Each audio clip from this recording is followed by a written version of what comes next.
In a flash, everything changed when I heard my husband's angry voice on the phone. He yelled, "Why do you always fall apart when I need you?" He didn't seem to care that I was in the hospital because our baby was in danger. He complained about being hungry and waiting for my cooking while I was stuck in the hospital. He said he'd had enough and was going out to eat with his parents, leaving me to figure out how to get home on my own. His anger made me feel even worse, especially because I was scared for our unborn baby and worried that I couldn't protect them. I used to be a dedicated cosmetic salesperson known for my hard work and success. I had many awards and loved my job. Meeting my husband felt like a dream come true, and our relationship quickly turned into marriage. When I found out I was pregnant, I had to make a tough choice. Leave my job to avoid the risk of miscarriage, thinking about what was best for our family's future. As my pregnancy progressed, my husband's support seemed to disappear. What used to be excitement turned into frustration. Simple tasks became overwhelming for me, and I struggled to meet his expectations.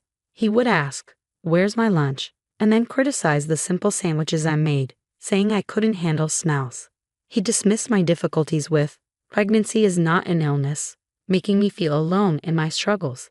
This was so different from the man I had fallen in love with. He stopped coming to doctor's visits and showed less concern for the household chores that were becoming too much for me. Our home, once filled with love and respect, felt like a constant battle as I tried to protect both myself and our baby. I hoped that we'd eventually find our way back to understanding each other. Maybe he's just tired and stressed from mentoring a new person at work. I kept telling myself that once the baby is here, his busy schedule will ease up, and we'll settle into a good routine as a family. I reassured myself, whispering "okay," while gently touching my growing belly, trying to stay positive despite the challenges with my changing body and our strained relationship. Things between my husband and me haven't improved. On top of that, my in-laws have started showing up unannounced, which has added to my stress. They criticize the cleanliness of our home and worry about how we'll manage with the baby, but they still expect me to serve them food right away.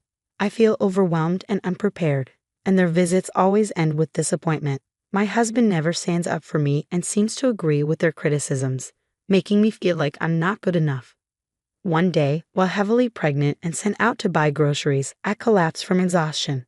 I woke up in the hospital, having passed out from overdoing it, but thankfully, our baby was fine. The doctor said I needed to rest for a few days. I saw missed calls from my husband and thought he must have been worried. But when I called him back, instead of relief or concern, he greeted me with anger. "Where have you been?" he demanded harshly, as if my health and our baby's safety didn't matter to him. His cold words made me shiver. I tried to explain, "I'm sorry I collapsed at the store and had to come to the hospital. They have me on IV fluids and want me to stay here for a few days." But his response was unfeeling and impatient. "You collapse and I'm supposed to care. Why don't you answer when I call?" "You're so slow," he said, making me feel even worse. I couldn't stand the thought of our baby being exposed to this negativity. I pleaded, "Please stop yelling. It's not good for the baby," but he ignored me. He continued, "We're starving here waiting for your awful cooking, and you're just relaxing in the hospital." It was clear he wanted to go out to eat with his parents and leave me on my own, even though I was in this condition. His anger and lack of concern were overwhelming. I ended the call feeling completely alone and heartbroken. As I returned to my hospital room, tears streamed down my face uncontrollably.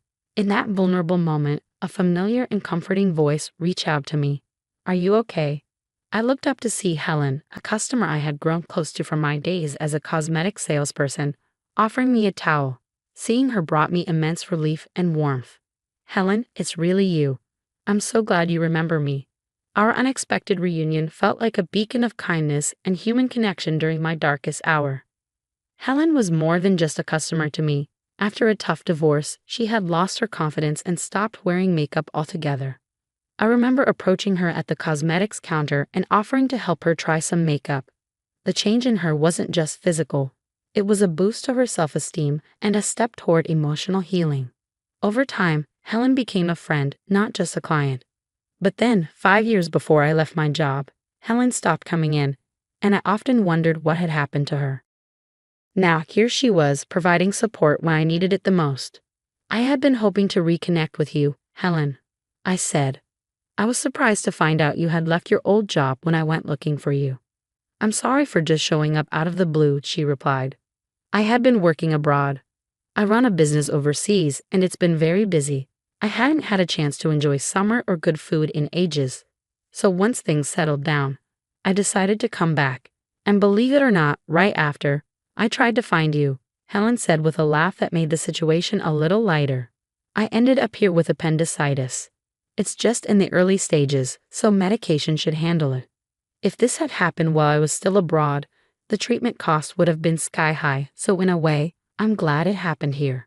Her optimism and warm smile were contagious, and this surprise reunion cheered me up. We happily reminisced about old times. As our conversation went on, Helen, with her kind smile, gently asked, You don't have to share if you're not comfortable, but I noticed you seemed upset earlier. What's going on? Feeling I could trust Helen, not just as a former customer but as a real friend, I opened up about my troubles with my husband and in-laws. I'm really worried about bringing my baby into this environment. I'm afraid they'll be treated the same way I am. And without my job, the thought of living independently, especially with a child, feels overwhelming. To my surprise, Helen made a truly generous offer.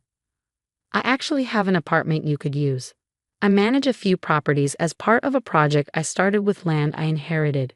It's a cozy 2-bedroom with a separate bathroom, soundproof walls, and it's in a safe neighborhood close to supermarkets and a police station. You wouldn't need to pay a deposit right now, and you can start paying rent whenever you're ready. It's a really good deal. What do you think?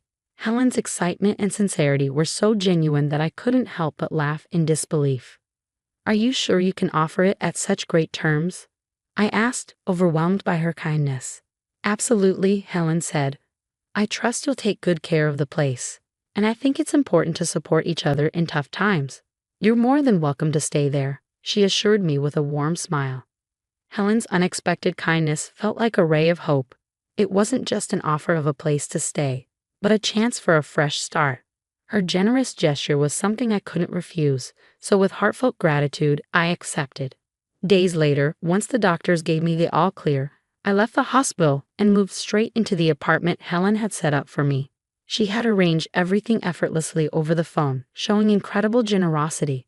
I didn't go back to the home I shared with my husband. Instead, I embraced this fresh start in Helen's cozy and welcoming apartment.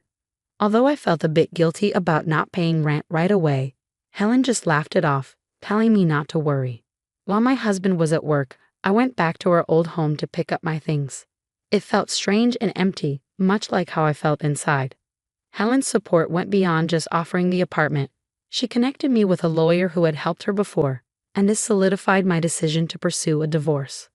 The lawyer's encouragement gave me hope, and with each hospital visit confirming the health of my baby, my resolve grew stronger. One day, as I left the hospital, I was alarmed to see my husband waiting for me. I panicked and tried to leave quickly, but my pregnancy made it hard to move fast. He confronted me about the lawyer and our living situation, gripping my arm tightly.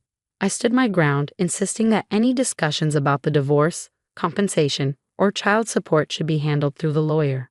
I refused to return home with him. As he tried to force me to go back, a young woman stepped in to help. Rebecca, as she introduced herself, immediately stood in front of me, showing clear protection. Her familiar interaction with my husband George revealed the underlying tension. Rebecca firmly told George he couldn't take me against my will, and even threatened to call the police. Her determination and the mention of the police were enough to shift the situation, giving me a glimmer of hope and the strength to assert myself. Seeing Rebecca's seriousness, George looked frightened and quickly left. I felt a wave of relief that nearly made my legs buckle. Rebecca immediately came to my side to support me. "Are you okay?" she asked, and I apologized, feeling overwhelmed by relief. Rebecca quickly called a taxi for me, insisting on making sure I got home safely. Despite feeling bad for causing her trouble, she reassured me it was no problem. When I told her my address, she was surprised to learn that I lived just below her. It was a happy coincidence that we were neighbors. Rebecca, cheerful and kind, turned out to be a new employee at George's workplace. She had reported his inappropriate behavior, which led to him being removed as her mentor. George was known for his lack of empathy toward female employees, often making insensitive comments about personal issues like menstruation and marriage. Rebecca shared that George's behavior wasn't just a problem at work. I had experienced it firsthand during my pregnancy. 3 weeks after meeting Rebecca, we had become good friends, enjoying dinners together. She shared that George had been moved to a subsidiary company after multiple complaints and problems at work. Interestingly, Rebecca was Helen's daughter, the same Helen who owned the apartment I was staying in. George had previously bragged about handling Helen's account, but his poor behavior led to his demotion. Helen had pushed for George's transfer after learning about his actions both at work and toward me. Rebecca, determined to address workplace issues on her own merit, had only acted after realizing my connection to her mother. Helen had encouraged Rebecca to gather and present evidence against George, which led to his transfer. With George's reduced income and increased workload, his position had changed significantly. Helen, drawing on her experience, advised me to stay firm and not be swayed by George's attempts to gain sympathy, which was incredibly reassuring. After I decided to divorce George, he tried to contact me through the lawyer, expressing how tough work was and how much he missed me. He even apologized and asked me to come back, but I remained resolute in my decision to divorce, supported by Helen. George had no choice but to accept the divorce and agree to the terms for child support and damages. As time went on, I faced a new challenge with my in-laws, especially my father-in-law, who was overly excited about the baby being a boy. I sensed trouble brewing, and it wasn't long before my in-laws made their move. One day, while I was heading out, my father-in-law grabbed my arm. He had followed Rebecca, thinking he would confront her, but then saw me and demanded that I give up my baby once born, claiming the baby was the family's heir. Despite my efforts to free myself, his grip was too strong. Just then, Rebecca's firm voice demanded he let me go. In a swift motion, she used a judo technique to throw him. Rebecca, a top-ranked judoka with national titles, had mastered judo to protect herself and her mother during difficult times. She confronted my father-in-law, criticizing him for ignoring George's actions and trying to interfere in my life. She defended my right to start over and made it clear that their meddling was unacceptable. The sound of approaching sirens revealed that Rebecca had called for help before coming to my rescue. My mother-in-law, who had been waiting in a nearby car, watched quietly as the police arrived and took both her and my father-in-law away. My father-in-law was arrested, and after some reflection, my mother-in-law decided to divorce him and start a new life in the countryside. George tried to persuade his mother to let him come with her, saying he was fed up with his job and the family drama, but she firmly rejected him. Through the lawyer, my mother-in-law sent her apologies and left some money as a gesture of goodwill. Helen explained that it's common for people to feel lost after leaving a marriage and that the money was likely her way of apologizing and supporting my son's future. I was surprised by her support, given her past behavior, but grateful for her attempt to make amends. After finalizing the divorce, I gave birth to a healthy baby boy. My mother-in-law chose to live in the countryside, preferring solitude over staying with George. When my father-in-law was released from custody, he found that the house had been demolished by my mother-in-law before she left. He ended up moving in with George, which only led to more problems and eventually caused George to resign from his job due to a damaged reputation. Despite the upheaval, child support payments continued to come in reliably, likely managed by Helen and the lawyer. Rebecca was recognized at work for her efforts and became a project leader, earning admiration from her colleagues. Helen's projects, including women-only properties and housing for foreigners, were thriving. As for me, once my son was old enough, I planned to return to work. Helen had offered me a position at a new high-end cosmetic store she was opening. She continued to support me and showed affection for my son, as if he were her own grandchild. Rebecca also made time to visit us. Both of them reminded me of the strength and kindness that had carried me through the toughest times. I was determined to be as strong and protective of my son as these incredible women had been for me.